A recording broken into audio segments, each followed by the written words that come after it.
we begin, Alteo. I am very impressed, I was saying, at everyone who is here on a Saturday evening going into Saturday night. So thank you for your dedication at staying with us. So we will be talking this afternoon, focusing on Albania's digital revolution. We have heard from experts here at Stratcom 24 about the potential for futuristic robots, for the stuff of sci-fi movies, and the potential for unlimited, uncontrollable artificial intelligence. But there is also another side which we'll be focusing on in this talk, which I think is the more ordinary, the everyday things that artificial intelligence can do in our lives to change it and make it easier. And now, Teo, you'll be talking about that. Before I come to you, I just want to give this statistic that 95% of all public services now in Albania are now done digitally, which is an incredible statistic. And here at Stratcom 24, we have been looking at the wider picture, but we're now going to focus on Albania. And I have been learning more about Albania, a beautiful country that is rich in history, which is now looking towards the future. More than 10 million tourists every year come to Albania. So let's focus on our guests then now. Alteo, thank you so much for joining us. Alteo Husi, Director General of Media and Information Agency in the Republic of Albania. And I know, Alteo, that you wanted to say a few words about the summit before we start. Sure. Thank you, Luisa. Thank you for having me. Such a pleasure to be here. First of all, I would like to thank the organizers for hosting me in the summit. I think this summit, which now is a tradition here in Turkey, represents a natural convergence of human potential, of communication professionals from all over the world gathered here to address such relevant issues that has to do with tomorrow and with the future also. So for this kind of vision of bringing together professionals to talk about the future, I would like to thank the leadership of the Turkish Directorate of Communication, Professor Fahrettin Altun.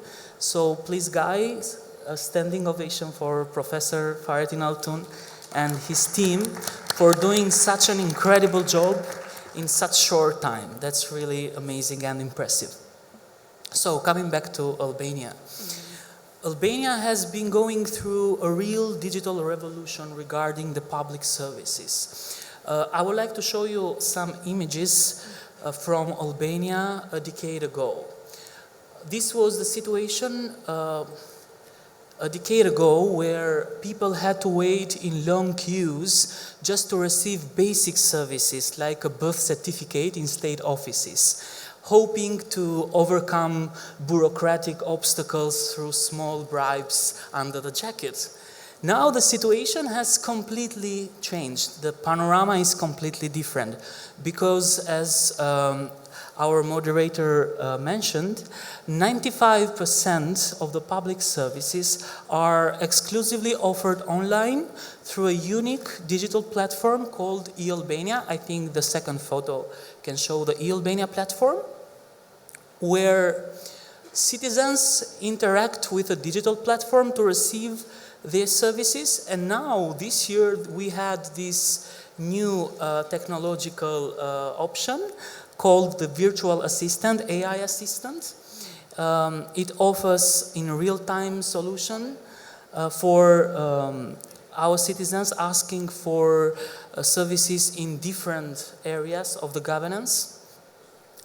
And I will say that this kind of model, this AI-driven model, has completely changed the way how our people, our citizens see the technology. In my opinion, when we talk about digital or technological revolution, it has not only to do with a shift in technical terms. First of all, it has to do with mindset. We need to change the way how we see and how we concept the AI use in our daily life. And this platform, if I may, has showed us that yes, this kind of models can inform people how to approach to the technology differently by having there in the digital platform several options to put feedback and to show us how we can improve the system according to their needs and to their desires. And can we talk about the specifics then in terms of what services in Albania like this can you do online? I think you were telling me about birth certificates. You could go online and get something like that. Marriage certificates. Is it that kind of thing we're looking at? You know, something that would be in your everyday? Exactly. As I mentioned, everything, each document that has to do with administrative processes, with the relation between citizens and state, is everything, almost everything online. So you don't need anymore to go to the state offices, waiting in the long queue to receive your birth certificate or to apply for a state document. Each document is signed via an electronic signature in the end after you finish all the process, which is a short time process, so you don't need to wait a long time to receive it. Going on further with services like in the health sector, scheduling a visit to your doctor or receiving the certificate of your vaccines. For example, after the COVID time, when we started to the process of vaccination for our population, everyone could receive the certification of the vaccination online with just one click. And I can go on in several sectors of our governance. Absolutely, absolutely. Let's talk, though, about the risks, then, of AI. This is a subject that we've touched upon across the Stratcom 24 Summit here. What are the risks and challenges in terms of Albania, would you say? I wouldn't say in Albania, because I think that when we talk about risks from AI, the challenge it's not related to a specific country or to a specific context. I think one of the most significant and crucial risks that we face today with AI role is reliability on AI outputs, which means that users are urged to always verify their outputs, because misinformation can slip through the output from AI-driven models. And in the context of media and communication processes, this creates a big challenge for us as intermediaries between the public and the governance. So we always have to be careful into choosing the right tools for the right tasks, while prioritizing the needs for information and education of our internal teams. I believe that if our teams are aware and are informed about the potential on one side and the limitations on the other side of AI and this kind of technologies, we will be more able and we will faster our process of integrating AI ethical use. Someone earlier in the stage mentioned ethical use of AI, and I think here we have another challenge. A challenge that can be addressed by digital literacy. I am a big fan of media literacy, of digital literacy, in this case of AI literacy, and we need to start first from our internal teams, teams in communication offices, teams on newsrooms, in every state office where digital technology is present. And then we should go to the broader audience to understand in a broader sense the limitations that technology brings in the same time with its potential. Yeah, and Albania is now the 8th in terms of ranking according to the UN, Right. for electronic services. So the 8th in Europe or 8th in the world? What would you say? In fact, this kind of, let's say, ranks for Albania now are not a new thing, because often very estimated institutions show to the public the progress and the advancement of Albania in digital governance especially. For example, according to UN Compass on Digital Development, Albania now is in the phase number 5, which is the most advanced phase for the digital governance and electronic services. And also the European Union, the progress report from European Union, annual report they do on Albania progress in several areas, has shown a very significant process regarding the electronic governance of Albania, which in our belief means that Albania has made good progress toward transparency, because you know, when we talk about digital governance, it has always to do with transparency and getting closer to the public and making the governance more inclusive for the citizens. Now, many of you will recognize in countries around the world this kind of service where you go online to do things. But how did Albania get there? How did you get all of this happening? It's a big project. In fact, this big project, it was the vision of our Prime Minister to start it, having in mind the sad history of public services that I showed you through the photos. Because modernizing the system, modernizing the state, modernizing the way how state interacts with its citizens has always been one of the key issues in Albania development way. It's part of our reform agenda too, related with our ambition to integrate in the European Union.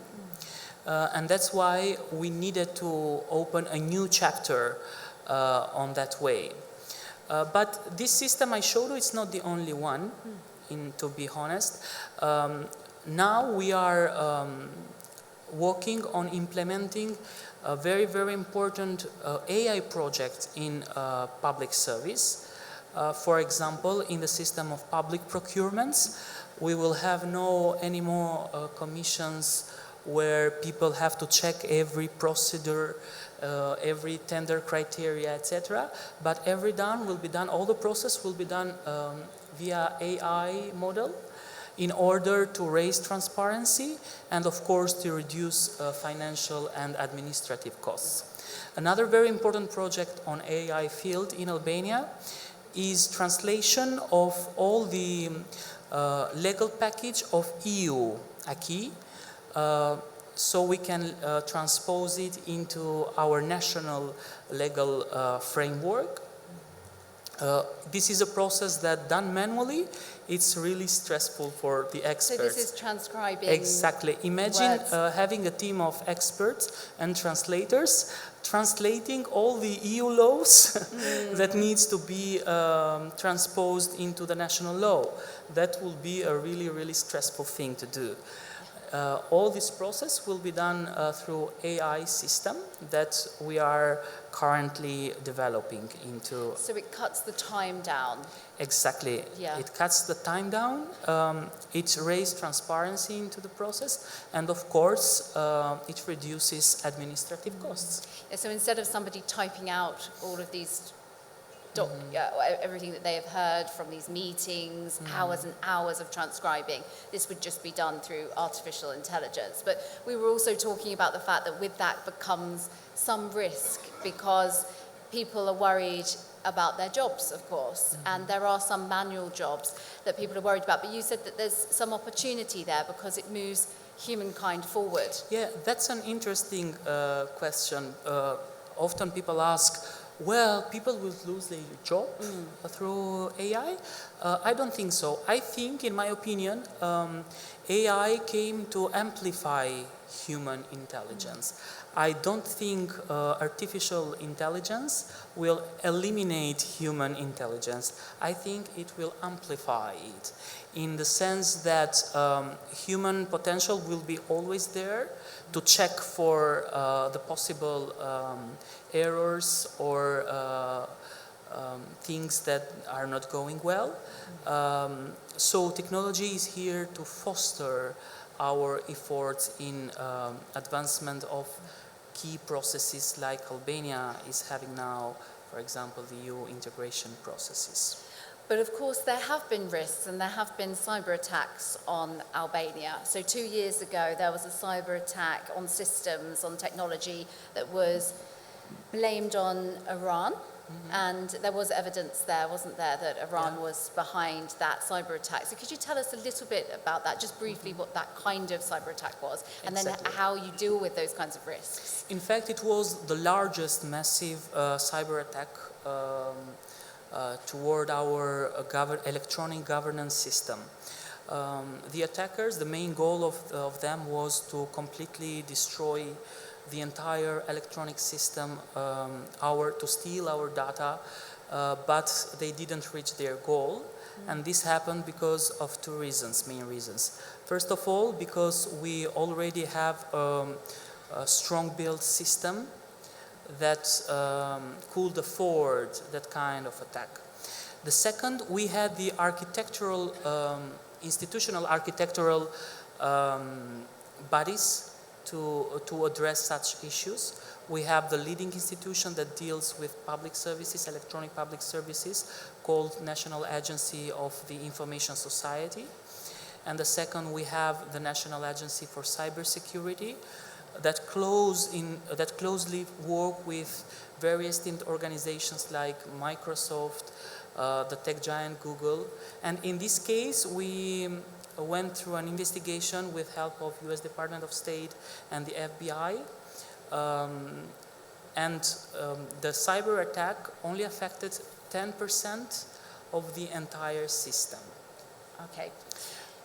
So the attackers couldn't get data from our system. Everything was recovered in such a short time. But on the other hand, it made us to reflect about strengthening our system.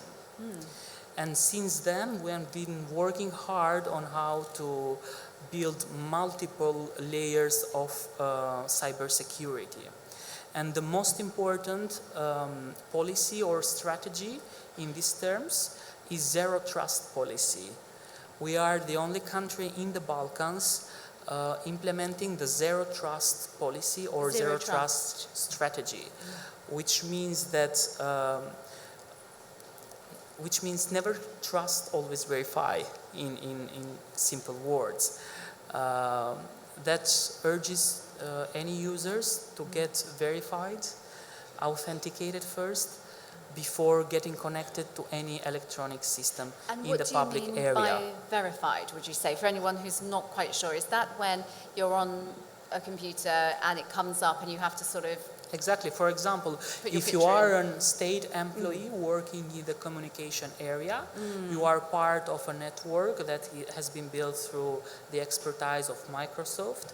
And first, you need to access via specific code the system to verify through your official email, following a specific protocol of verification if you are a trustful user or not. Oh, okay, with codes and numbers that are sent to your phone. Exactly. I see. It's a technical process, not so hard to do it, but it was necessary to have it in order to strengthen and to raise the level of security in our cyberspace. Sure. And let's look to the future now. You have many projects aimed at children, and you have one called Code Monkey, which is how to code for children, because of course children are probably better than all of us at coding and using I can show you the photos. Here we are. We started a new project called Smart Lab in every school. So our children can learn coding since in the first years of their classes. Here we have a smart lab in Albania. Children learn how to code since in a young age by playing. The Code Monkey program, which is used all over the world from more than 30 million children, has combined this kind of coding through playing games. We are doing this because we believe that we need to prepare a new generation of people skilled with these kind of abilities to be competitive tomorrow in the global area. We have more than 300 smart labs now at our schools. Our ambition is to go to 1,000 smart labs in a short period of time. But this is just one of the projects. On the other hand, we have specific programs on supporting financially startups in the area of digital innovation. These programs are developed annually, year by year, to support young people who are brave enough to come with an idea in the area of digital innovation. And going back to security and defense, our biggest project was a new center of innovation and defense that is attached to the Ministry of Defense. There, young professionals who have extraordinary ideas to develop projects in the defense industry can go there to follow the courses with the best mentors we have and international mentors, so we can prepare ourselves to develop new systems that brings us closer to the international standards of security and defense. Well, I remember, if I may mention, when we opened this new innovation center, the Russian Foreign Ministry had a public statement saying that a new center against us is built up for cyber attacks. It was funny on one side because that's not our goal. Our goal is to build resilient systems, and I think young people who are passionate about technology and innovation can be our best allies in this challenge. Absolutely, and I think that's a good place to leave it. I'm afraid we've come to the end of our time. That has whizzed by, but yeah, leave it on the future, looking towards that. But Alteo Husi, thank you very much, Director General of the Media and Information Agency, Republic of Albania. Thank you for your expertise and your time. Thank you very much. Thank you. Thank you.